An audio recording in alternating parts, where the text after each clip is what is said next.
Hotel ಉದ್ಯಮಿ ಮನೆ ಮೇಲೆ ಇಡಿ ದಾಳಿಯಾಗಿದೆ.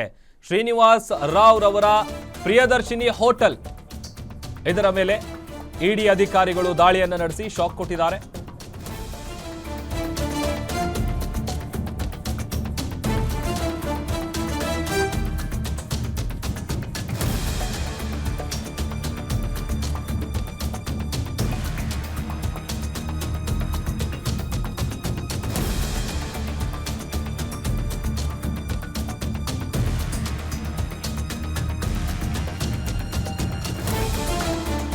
ಹೋಟೆಲ್ ಉದ್ಯಮಿಯ ಮನೆ ಮೇಲೆ ಇಡಿ ಅಧಿಕಾರಿಗಳು ದಾಳಿಯನ್ನು ನಡೆಸಿ ಶಾಕ್ ಕೊಟ್ಟಿದ್ದಾರೆ. ಶ್ರೀನಿವಾಸ್ ರಾವ್ ರವರ ಪ್ರಿಯದರ್ಶಿನಿ ಹೋಟೆಲ್ ವಿಜಯನಗರದ ರೈಲ್ವೆ ನಿಲ್ದಾಣದ ರಸ್ತೆಯಲ್ಲಿರುವಂತಹ ಹೋಟೆಲ್ ಇದು. ವಿನಾಯಕ ನಗರ ಮನೆ ಮತ್ತು ಬಸವೇಶ್ವರ ಬಡಾವಣೆ ಮನೆ ಮೇಲೆ ರೇಡ್ ಆಗಿದೆ. ಗಣಿಗುತ್ತಿಗೆ ಮತ್ತು ರಿಯಲ್ ಎಸ್ಟೇಟ್ ವ್ಯವಹಾರವನ್ನ ಮಾಡ್ತಾ ಇದ್ರು ಸೀನಬಾಬು. ಹೋಟೆಲ್ನ ಲೆಕ್ಕಪತ್ರ ವ್ಯವಹಾರದಲ್ಲಿ ವ್ಯತ್ಯಯ ಉಂಟಾಗಿದ್ದು ಇಡಿ ದಾಳಿಯಾಗಿದೆ. ಬೆಳಿಗ್ಗೆಯೇ ಬಂದು ಇಡಿ ಅಧಿಕಾರಿಗಳು ದಾಳಿಯನ್ನ ಮಾಡಿದ್ದಾರೆ.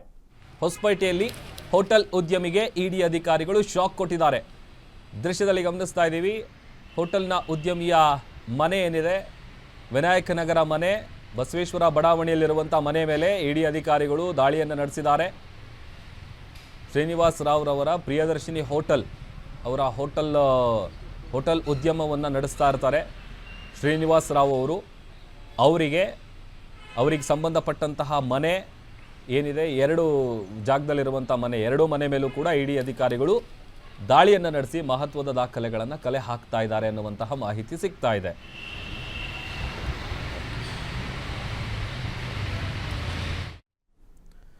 ಕೊಲೆ ಕೇಸ್ನಲ್ಲಿ ಭೈರತಿ ಬಸವರಾಜ್ಗೆ ಬಿಗ್ ಶಾಕ್ ಎದುರಾಗಿದೆ. ಬಿಕ್ಲು ಶಿವ ಮರ್ಡರ್ ಕೇಸ್ನಲ್ಲಿ ಭೈರತಿ ವಿರುದ್ಧ ಕೋಕಾ ಕಾಯ್ದೆ ಜಾರಿಯಾಗಿದೆ. ಭೈರತಿ ಬಸವರಾಜ್ ಮೇಲೆ ಸಿಐಡಿ ಕೋಕಾ ಕಾಯ್ದೆಯನ್ನ ದಾಖಲಿಸಿದೆ.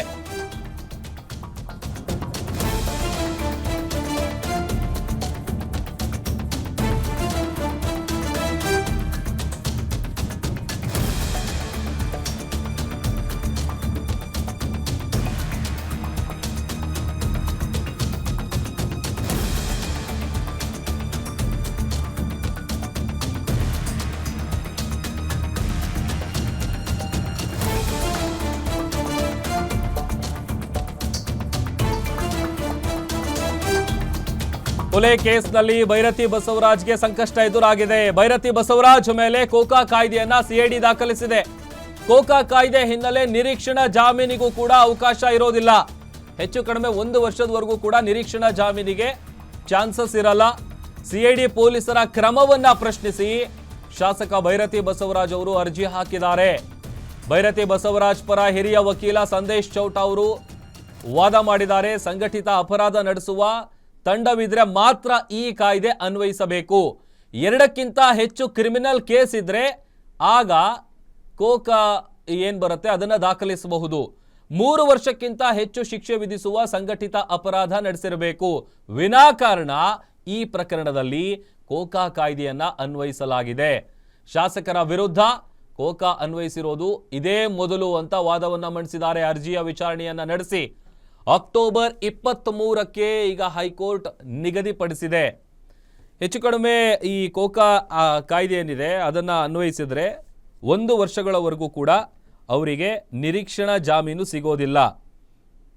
ಮತ್ತೊಂದು ಕಡೆ ಈ ಕೋಕಾ ಕಾಯ್ದೆಯ ಮುಖ್ಯ ಅಂಶಗಳಲ್ಲಿ ಈ ಎಲ್ಲ ವಿಚಾರಗಳು ಕೂಡ, ಅದರಲ್ಲಿ ಈ ಜಾಮೀನು ಆಗಿರ್ಬೋದು, ಜಾಮೀನು ವಿಚಾರಕ್ಕಾಗಿರ್ಬೋದು, ಆಮೇಲೆ ಶಿಕ್ಷೆ ಪ್ರಮಾಣ ಆಗಿರ್ಬೋದು, ಆಸ್ತಿ ಮುಟ್ಟುಗೋಲಾಗಿರ್ಬೋದು, ಇದೆಲ್ಲವೂ ಕೂಡ ಕೋಕಾ ಕಾಯ್ದೆಯ ಅಡಿಯಲ್ಲಿ ಬರುತ್ತೆ.